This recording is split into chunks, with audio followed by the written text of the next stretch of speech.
Hello friends, welcome to my channel. మీకు కనుక ఈ వీడియో నచ్చినట్లయితే తప్పకుండా లైక్ చేయండి.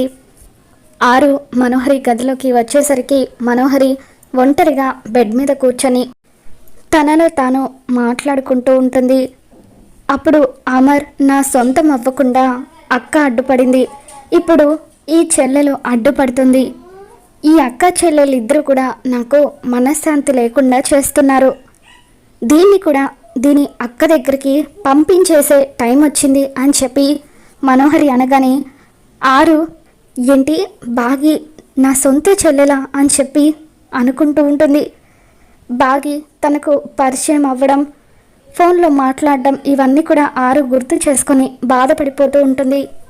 ఈ చెల్లిని కూడా చంపేయడానికి ముహూర్తం పెడతాను, దీన్ని కూడా దీని అక్క దగ్గరికి పంపించేస్తాను, ఈ అక్క చెల్లెలిద్దరూ నా చేతుల్లో చావడానికి పుట్టినట్టున్నారు అని చెప్పి మనోహరి మాటలు వింటున్న ఆరు షాక్ అవుతూ ఉంటుంది.